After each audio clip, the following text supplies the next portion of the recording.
Go melt it down.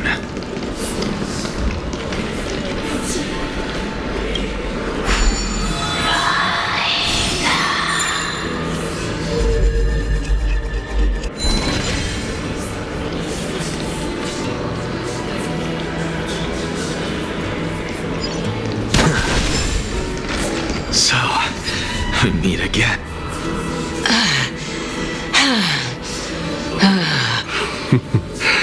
Can you keep going? Of course. I'm just... If I knew we had to climb a mountain, I wouldn't have come along with you. I guess this also counts as one aspect of the world-bearing burden. If Amphoreus does have a next life, you may want to get your body in shape. Keep your sarcasm to yourself. I'm not getting anything of value from them. I would sooner throw myself off this cliff and hit rock bottom than exercise even a little. I am Calypso of the eminent Seven Sages, after all. Training would make me no different from those Helcalithist barbarians. Calypso. She's one of the Seven Sages. A member of the Grove? No, she can't be. I would know her name if she really were one of the Seven Sages. Hey, Circes. Does the name Calypso ring a bell? Circes? They're gone. Doesn't matter. I can do this myself. Looks like I'm nearly there now. The land of the dead.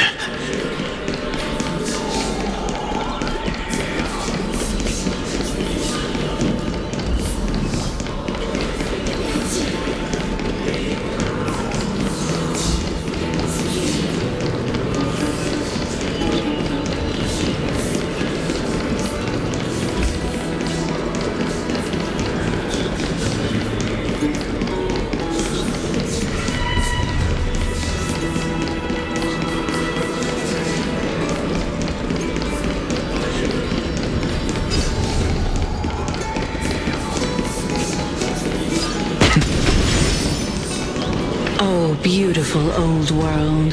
Where are you now? Oh, legendary era Chrysia, return to the mortal realm. Splendid gods once walked the paths we walk. Alas, all that's left of that warmth is a hazy mirage. Why are you chanting that too?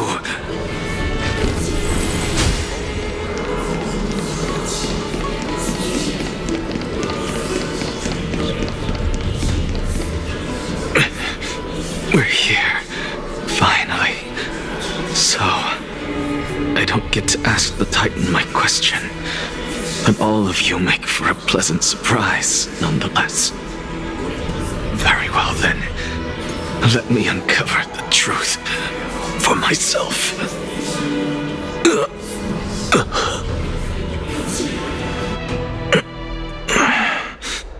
Did I still fail to make it in time? So, I'm back here again. This is... I can hear it. I hear it from the depths of the tides, behind the closed doors of the void world. A voice ready to tell me something. This time, the voice is a lot clearer than before.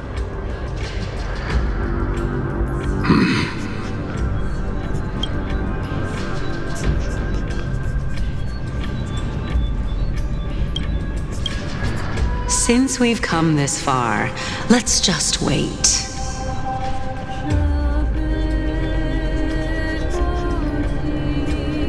Lord Naya, Amphoreus and Miss Calypso. Are you both here to visit Chaos, too?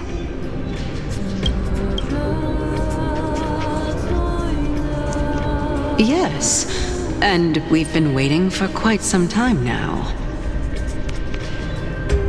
Regrettably, he hasn't answered us. The worst-case scenario is that he's already been overwhelmed and crushed by the world-bearing burden.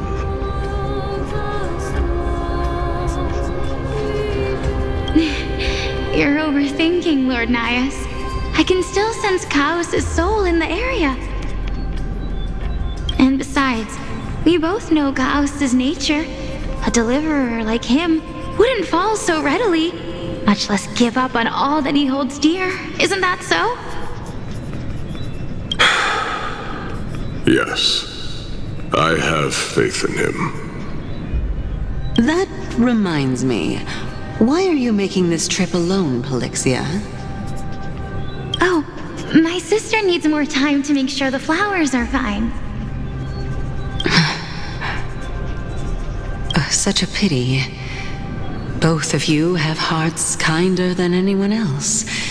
Yet you are born only to take over Thanatos' divinity. Everything that I see and hear this time has left me shaken to the core.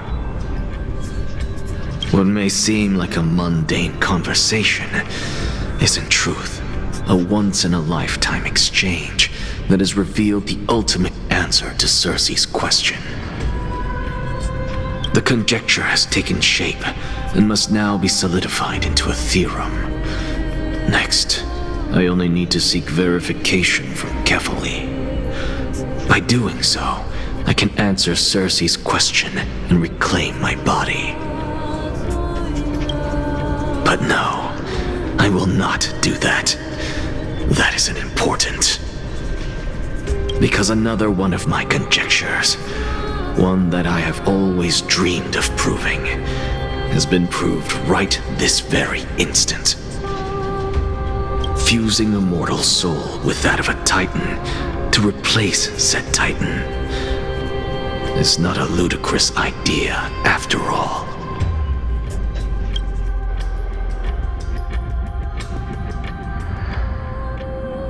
What are you thinking about?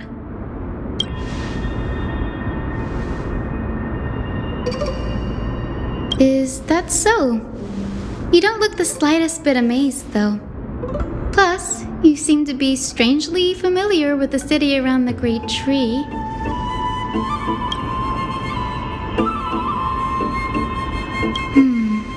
Events of the past, huh? I was also a child when I looked up at Circe's. Their leaves and branches reflected the sparkling stars, and their trunk was like a pillar that supported the sky and ground. I stood at this very spot back then, imagining the day when I could climb to the top of this tree, because I would be the closest I can be to the sky at that spot.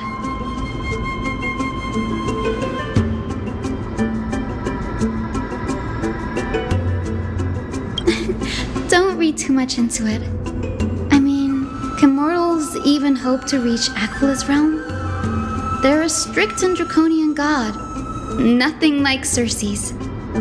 Reason is willing to share what is theirs with others, but Sky only expects people to revere them.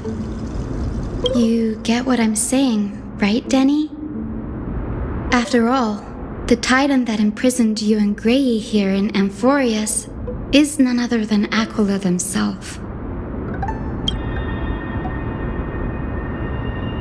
But there will always be people who dream of soaring towards the sky. The Grove has a wealth of research on Aquila, and that is exactly what we are here for. It's just, I never thought Grey would meet with something like that before we set off. As a physician, I should have been there by his side.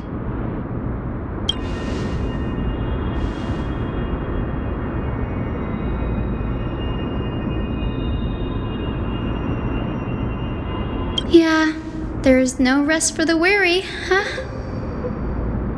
case, what we're looking for could be anywhere in this enormous grove. Let's split up to cover more ground. Danny, with your skills, I'm sure those monsters born of the Black Tide will pose no threat to you anyway.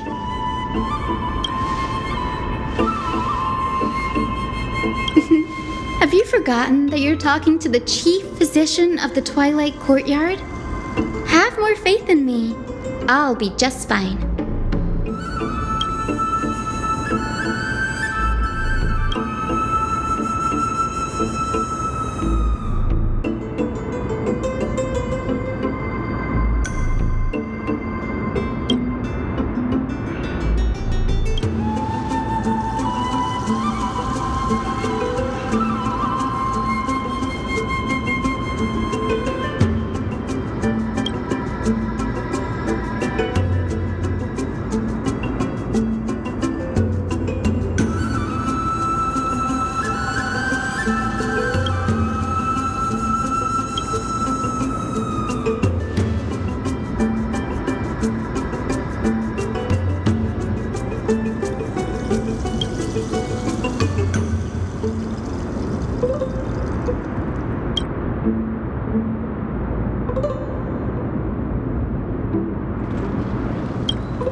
What do we have here?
Hello there.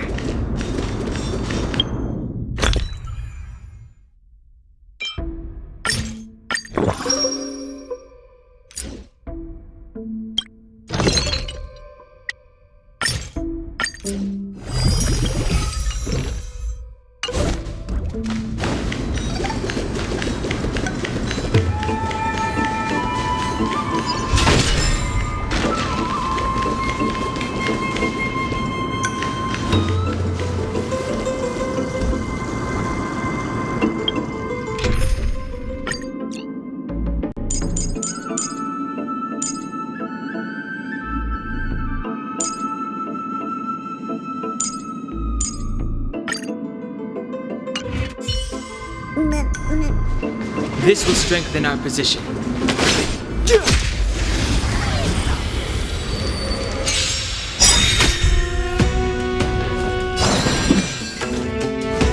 This mortal form.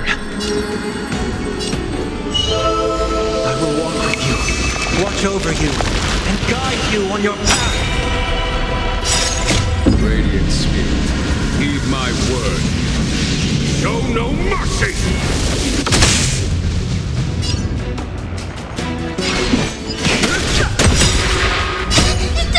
Fiends or devils, I'll crush them all!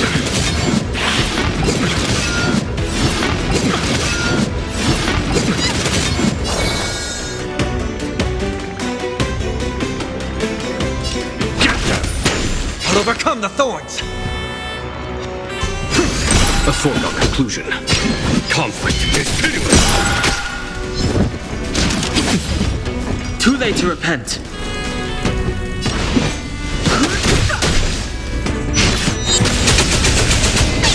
Stay put!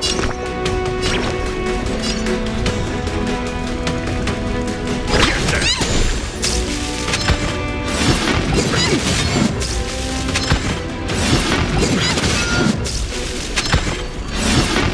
My vow is broken.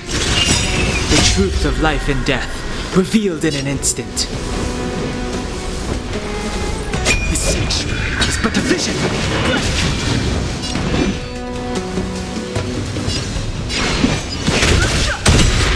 A foregone conclusion. Here is thunder! Show no mercy! Too late to repent.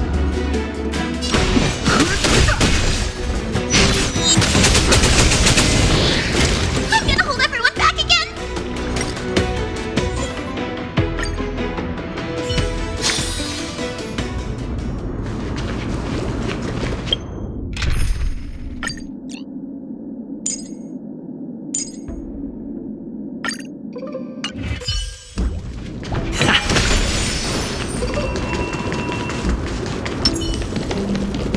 I commend you.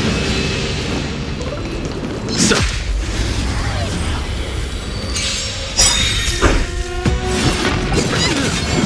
This mortal will watch over you, guide you on your path. time. Show no mercy! Get them!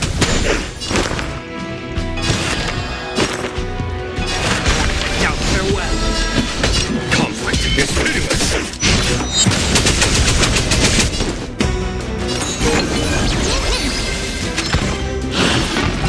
Is that it?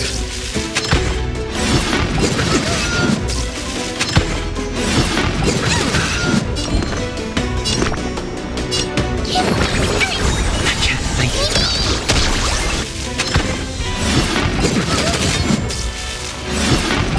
There's no consequence. Fiends or devils, I'll crush them all! Is that Time it? is fitting.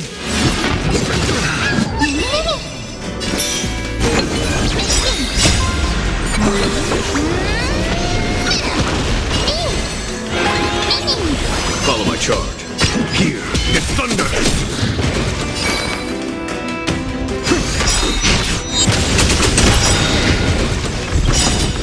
This mortal form will watch over you, guide you on your path.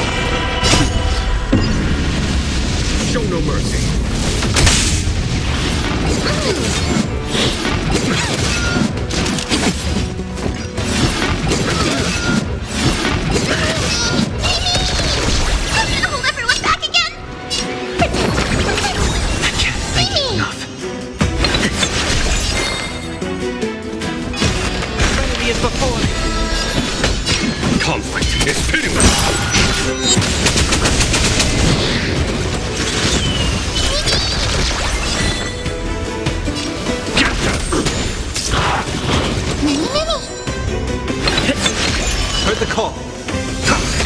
no time to lose. Here is thunder! It's of no consequence.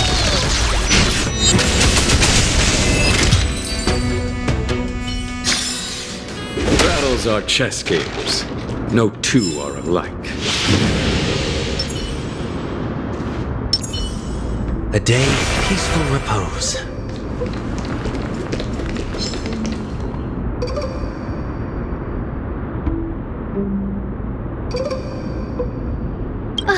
Really now? This is way more trouble than I could have asked for. Or you could sit back and watch.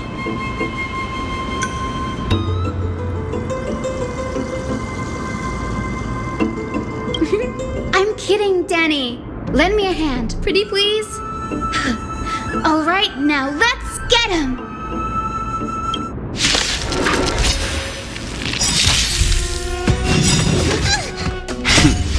Time. Show no mercy.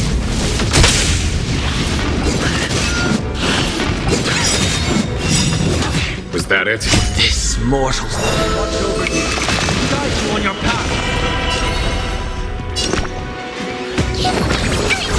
1,000 thanks. Overcome the thorns. Fiends or devil. I'll crush them all.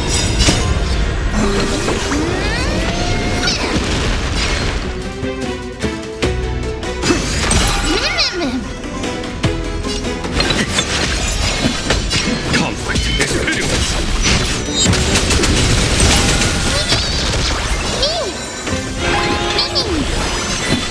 Here is thunder. Show no mercy.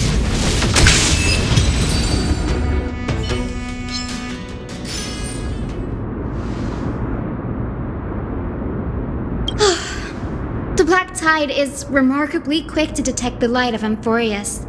So or rather, the blessings of the Sky Priest in me, might have unknowingly called them to me.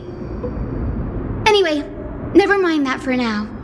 Here, you might want to have a look at this. I found it around here and thought it might be of interest to you.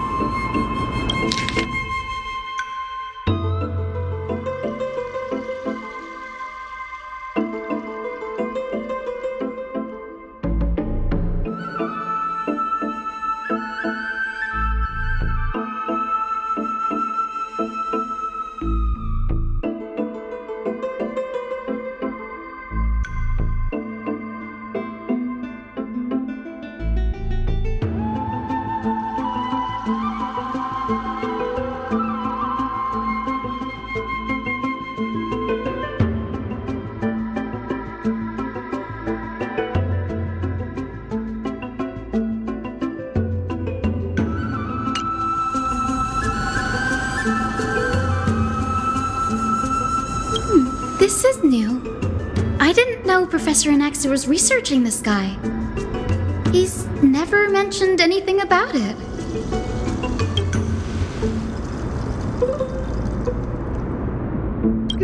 Might is an understatement. Anaxa has never been one to venerate the gods, nor has he ever found it within himself to put any faith in the prophecy. People have come to think of him as a heretic, even in a place as liberal as the Grove. Yet, it is also this very blasphemer that Circe's favors. Fate sure works in mysterious ways.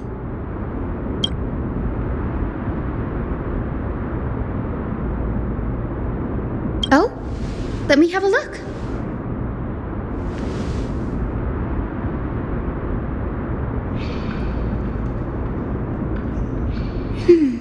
By the looks of them, these scrolls are records of two conversations that took place in the same setting, one after the other.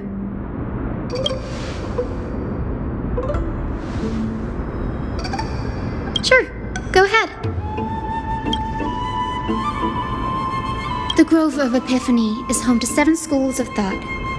While all 7 schools are founded on the ideologies of Thalesis, the first scholar, each is unique in its own way.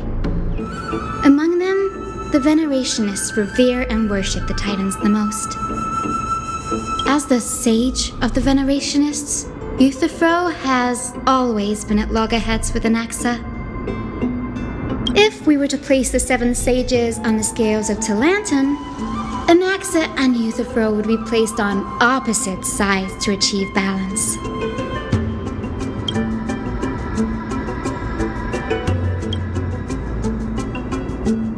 Nearly everyone in Amphoreus has heard the story of the skyships by now.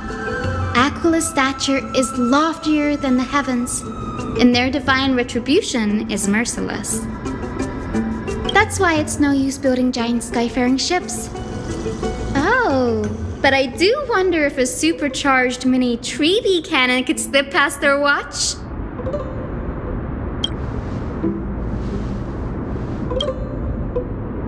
Newsporus primarily studied the application of alchemy in soul repair.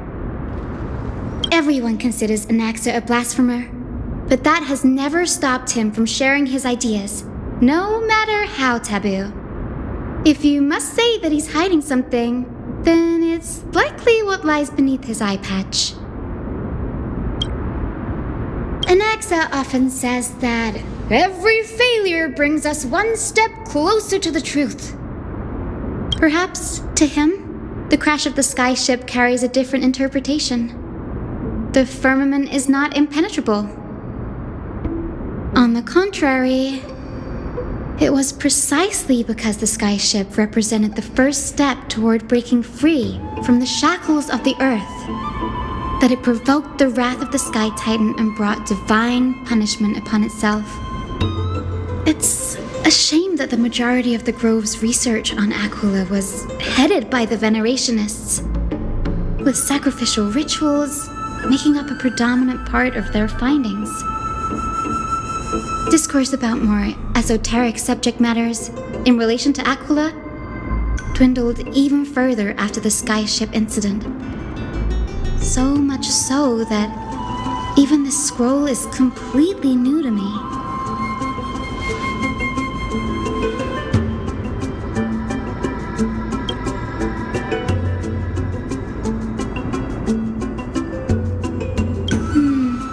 That's what I'd like to know.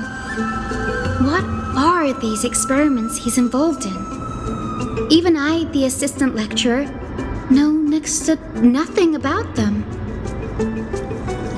I have a bad feeling about this.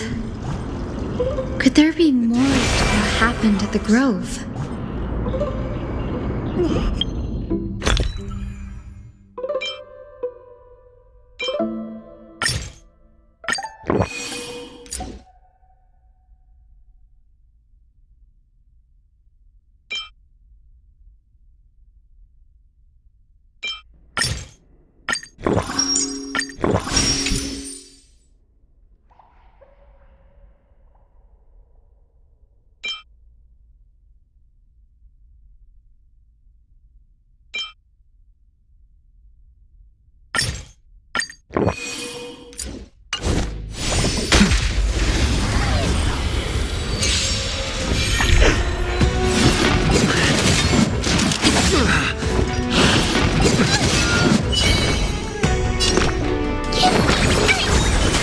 Thanks. Trinity is before me. There's no time to lose. Conflict is pitiless.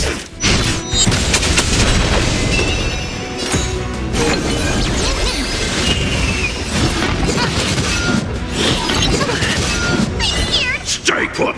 Get them.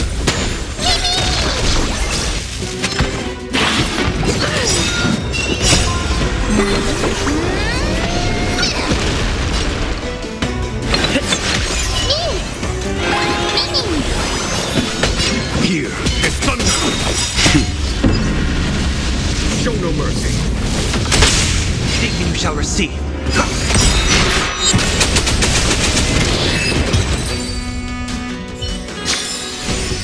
A vast journey awaits. Venture and observe.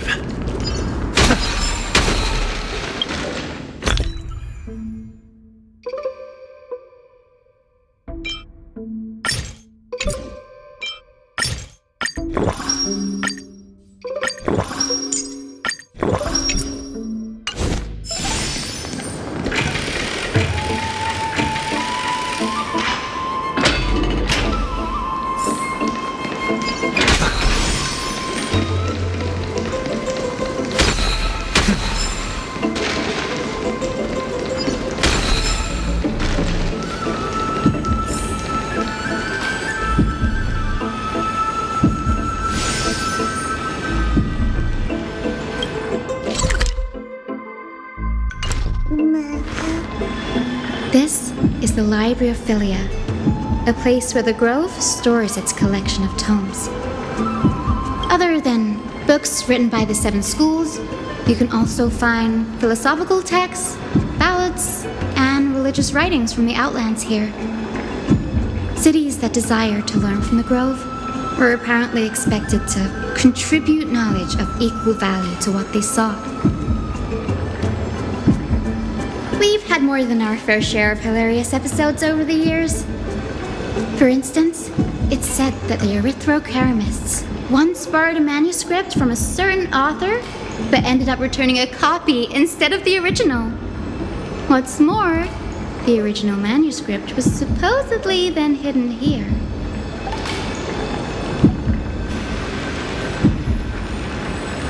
Nice? No need to hold yourself back, Danny. You can just tell it like it is. Their behavior was no different from bandits.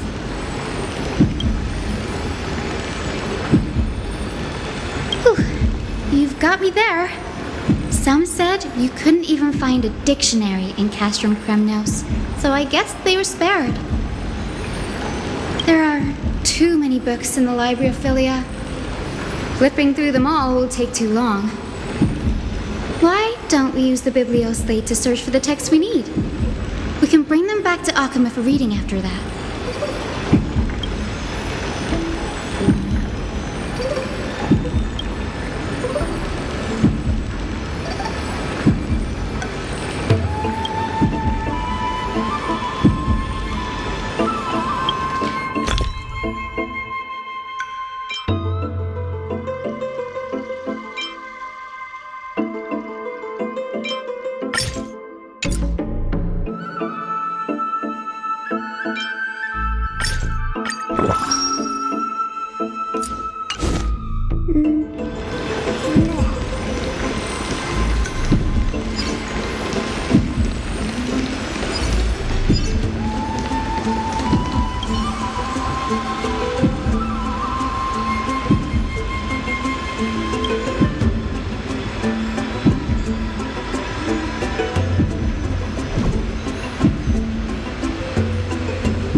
In here.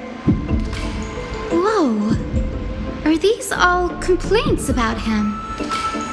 I can already see what they must have written. Anaxa has no respect for the gods. His very existence undermines order in our society. They're probably all things like that.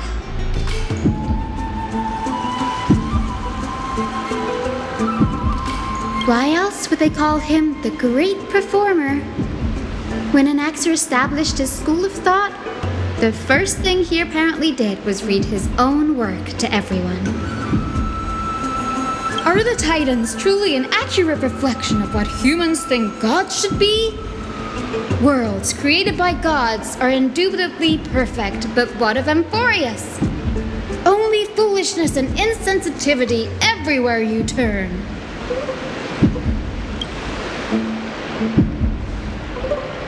They marched him straight to the seat of judgment before he could finish. Though what he took on in the end was more of a debate than an actual trial. He had to address every one of the scholar's allegations, or face expulsion from the Grove.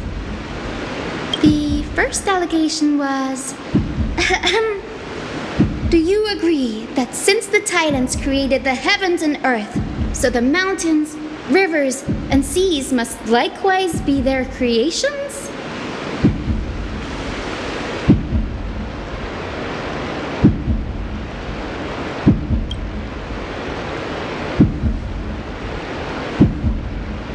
Anaxis said the same thing then. Needless to say, his critics didn't take kindly to his answer, so they followed up with a second allegation. You claim to be studying souls, yet you are, in fact, defiling them and committing acts condemned by the gods. Do you admit it?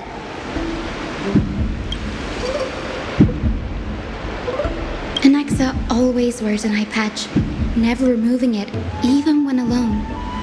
Some say he used one of his eyes as an alchemical ingredient. Every being in the world owes their safekeeping to Kifili, and this is even more so for the Chrysos heirs who have divine blood coursing through them. If he has really done something of that nature, then it'd indeed be sacrilegious. Thankfully, they had no way to prove it, so it amounted to nothing more than an allegation in the end. One by one, Anaxa engaged in wars of words against those who would challenge him. Toward the end, a scholar asked him, Anaxagoras, have you any respect for the gods? It was only after a brief silence that he answered, I have never denied that Titans are meant to be noble constructs.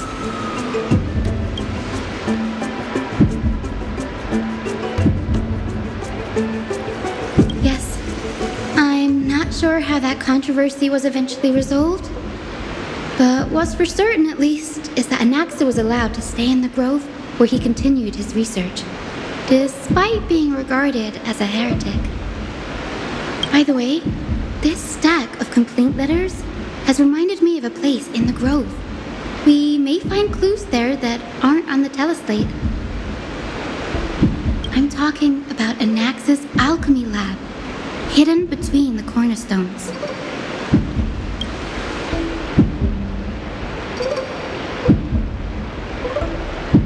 It's a well-kept secret. Among the 7 sages, excluding the nominal chief sage, each has a private sanctuary where they can conduct research undisturbed in their free time. Even the administrators of the Library of Philia are restricted from accessing those places and documenting the sage's research. But with the Grove in this state, I'm sure Anaxa won't be mad even if we sneak into the lab for a short while, right?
This is the place, but where is everything? Materials for alchemical experiments, matrix diagrams, and even the seal to the lab.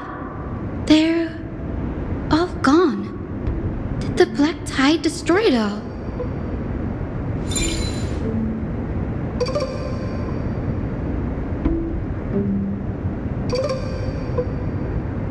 No, not even close. Not only are alchemy experiments high-risk activities, but Professor Anaxa also has a penchant for using bizarre materials. Students often saw him walk in looking right as rain, but come out covered in soot with his hair singed. Naturally, no one dared to come near this place. Huh? That bookshelf over there seems to be the only thing still intact.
What's going on? Anaxa is conducting research on our friends in Akama and me?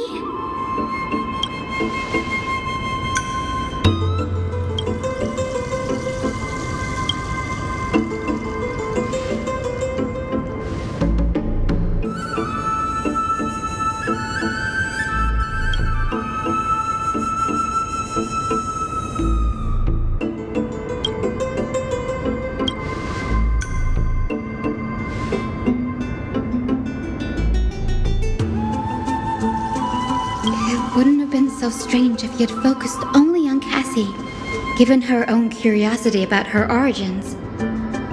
Plus, considering that the new sporists have crafted omnipotent medicines capable of curing diseases, it also makes sense that he would conduct research on immortal Chrysos heirs. But now, it seems Anaxa's objective was never to create medicine, but to identify the origin of the golden blood and figure out its inner workings.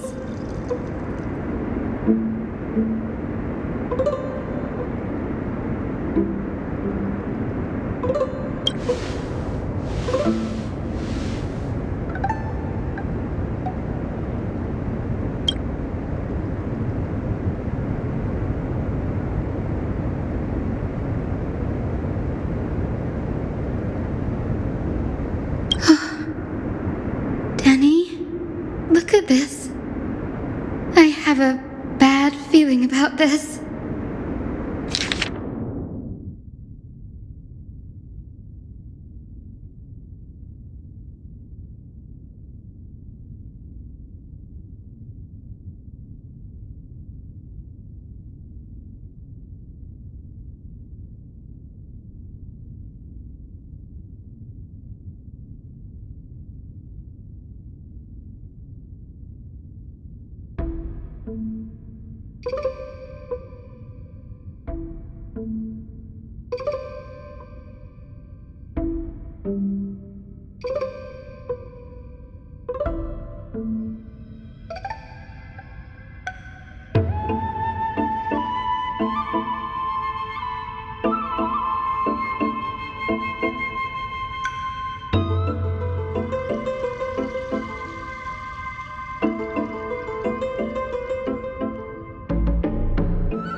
After going through his notes, I think I can piece it all together now. Anaxa was carrying out experiments on soul transmutation.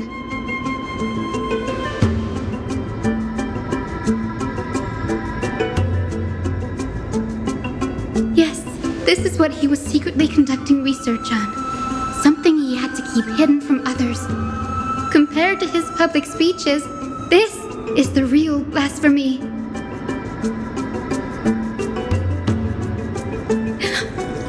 Oh, I just thought of something. Do you remember when the black tide was approaching? The Grove had planned to send Cersei's core flame to a safe place. But an accident happened along the way, and Anaxa lost his life in the process?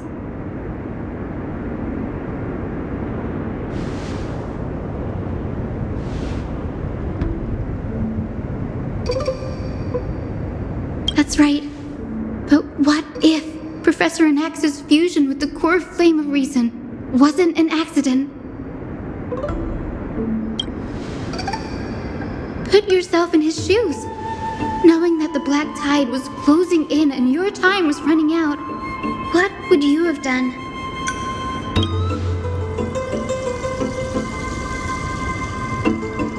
Exactly. When the black tide came, the true reason Anaxa headed to the Luminary Throne was to transmute and fuse himself with the Titan's core flame.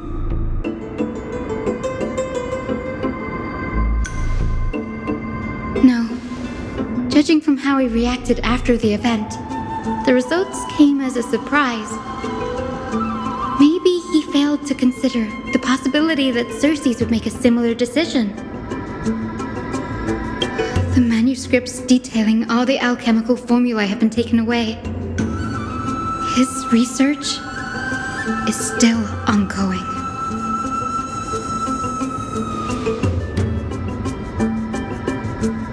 Like, what?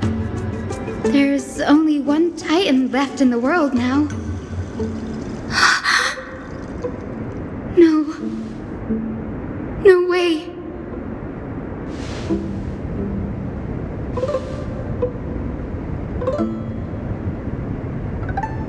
He's after Kefali. Sir, this sky above us, it's not real, is it? Of course not.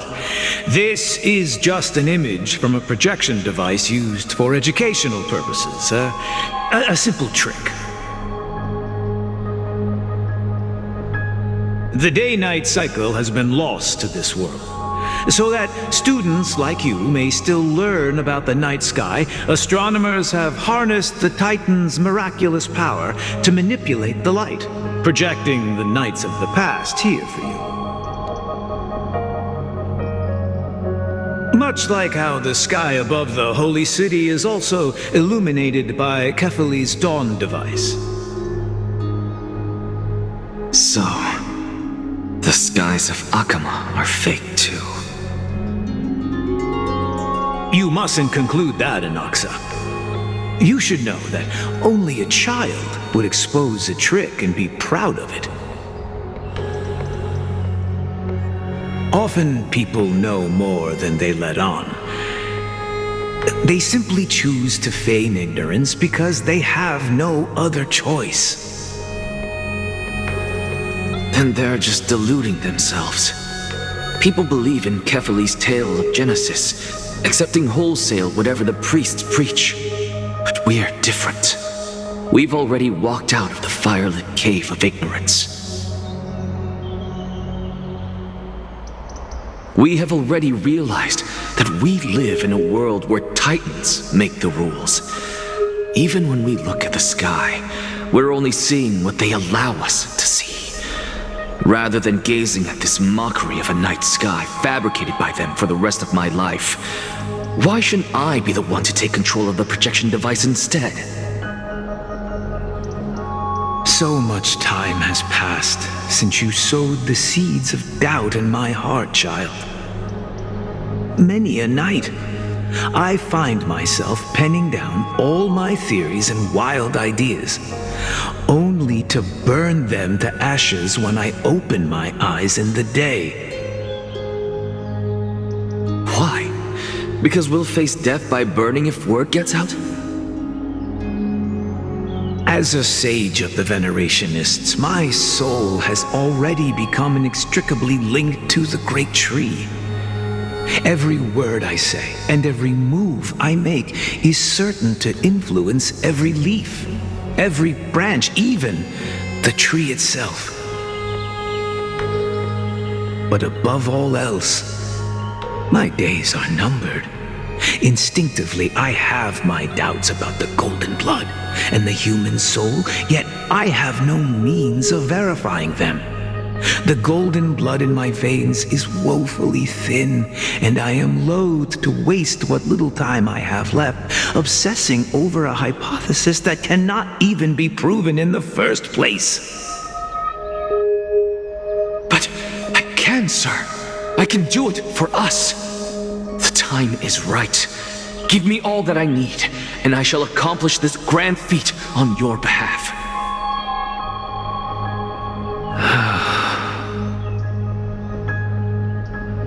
You're right. I shall do just that. In the next meeting of the sages, I will spare no efforts fighting for the rights you deserve. Go. Establish your own school of thought. Find out what we are. Become the one who conquers the ultimate truths of the world. Child of humanity. You didn't go to such lengths for an audience with Kefali. Just ask him a few questions, did you? So, you figured it out.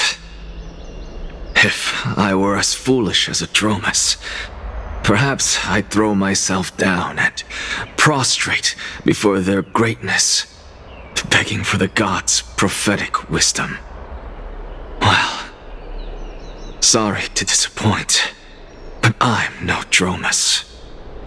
Alas, I am a human, standing tall on 2 feet, possessing both intellect and pride. Before such power, does it make any difference whether you're a human or a Dromus? I'm sure you're familiar with the story of the Styxians. When the raging waves threatened to swallow them, they didn't just give up and become sitting ducks. No. They constructed a dam that kept the roaring tide at bay, chaining down the mad Fagusa. They call me a blasphemer, Circes. But that doesn't mean I deny the existence of gods.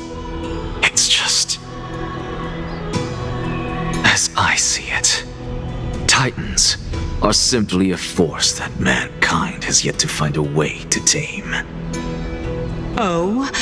If power that rivals the Titans is what you crave, why not conform to the prophecy and brave the trial? Why stop at harnessing the power of the Titans when I can do so much more? The source of life is what I wish to grasp, to understand what makes up the soul, and to learn what we really are. Thanks to you, I've had the chance to personally verify, in more ways than one, that the soul indeed ceases to exist in death. But where there is death, there is life. And where there is an end, there must also be a beginning. How then is a soul born? That was the only unknown variable left in my calculations. And by the sound of it, you have already formed a conjecture. No, I have already drawn a conclusion. In my journey unto death just now, finally saw the answer with my own eyes. Professor Anaxa, I'm here. His life hangs by a thread. I must ask you to refrain from taking any unnecessary steps. Of course. I'll bring this to a conclusive end and give you the answer you so desire. However, in accordance with the principle of equivalent exchange, I must also demand from you what I need. As you wish. Don't you care to know what the price might be? It's a matter of uncovering the truth about the Death Titan and his survival.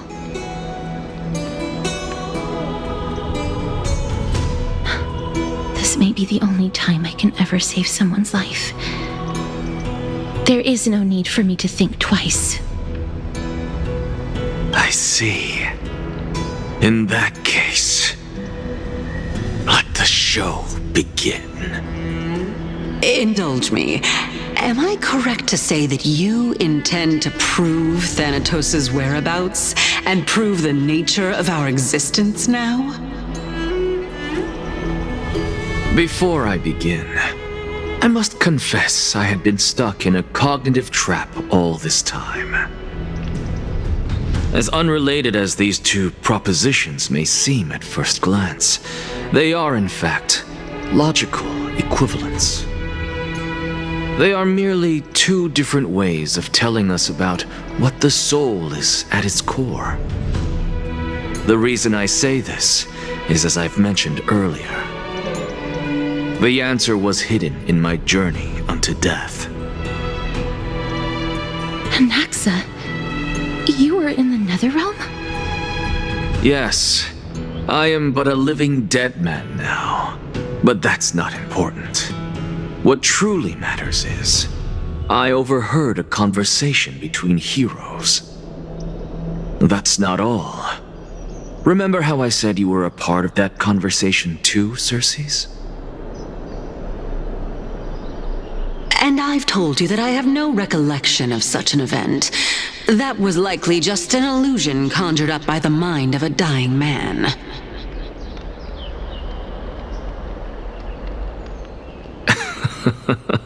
Of course you would remember. Because that wasn't you.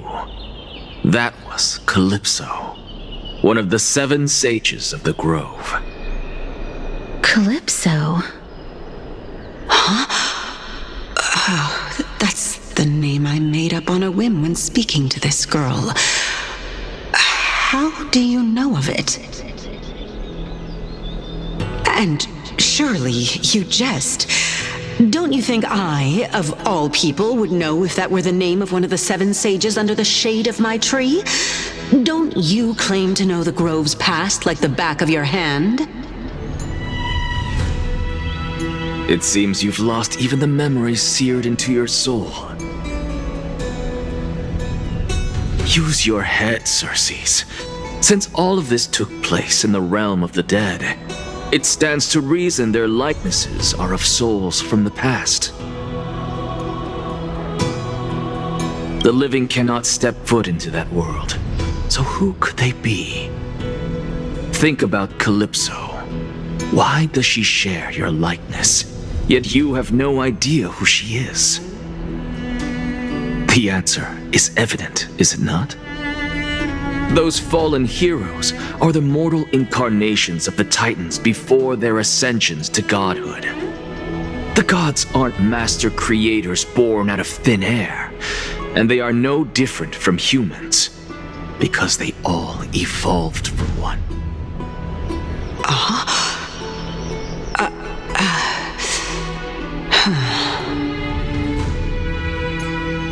Does this answer disappoint you? Yes, because you've answered nothing. If I truly was once human, as you claim, then where do the children of humanity come from? Even on the off chance that you speak the truth, This brings us no closer to grasping Thanatos' whereabouts. How are we to find them?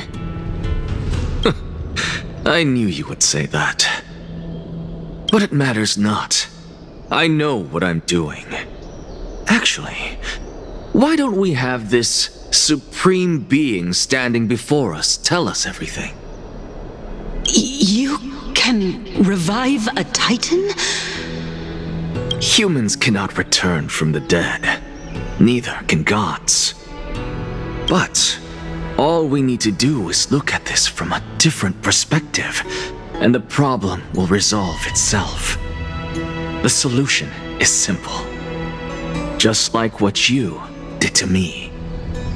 If I'm reborn as Kefali, I can rebuild the world and all within it as they once did. Simple, is it not?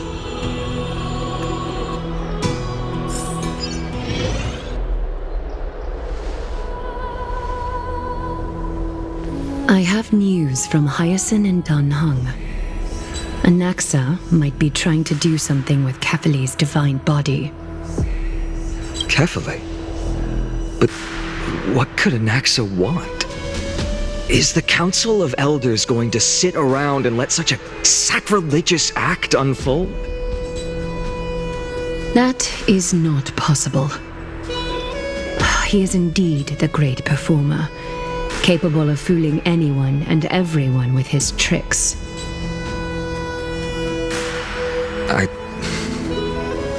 I'm sorry.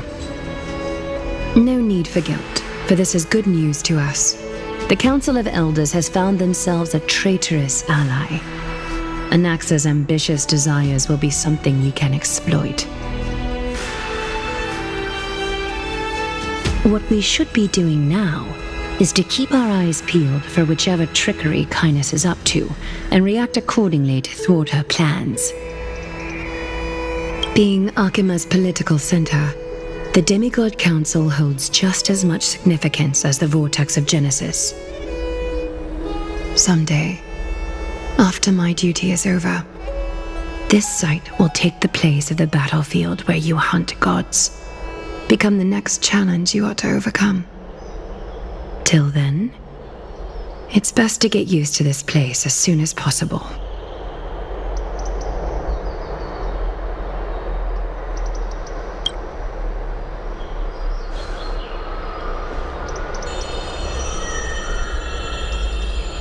Preposterous! The Christos heirs only have their standing because of the Council of Elders! How dare they trample over it!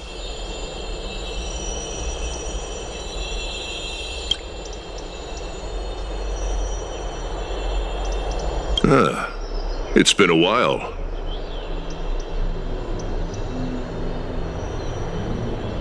That's fine. I recognize you. The young lord has nothing but good words about your courage. It has indeed been some time, Lord Krateros. What brings you here in such haste? Shh, keep it down. Be more vigilant. See those duplicitous dogs over there? They do the dirty work for Kainis. I've already ordered my people to hold them back, but we should still lay low. Unless you're itching for a bloody fight to get a workout in.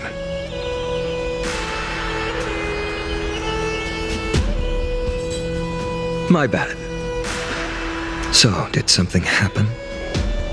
Did you hear thunderclaps last night?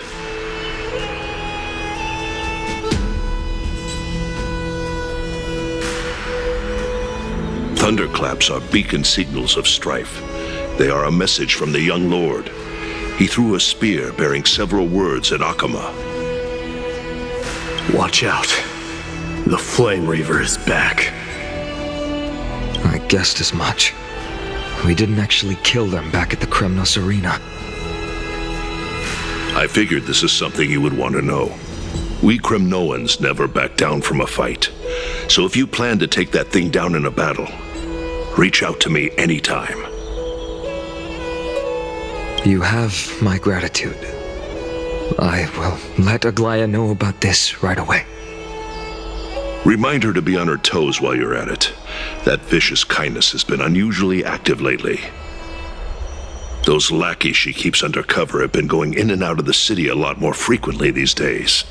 Some even seem to be getting Kremnoans to defect to the council.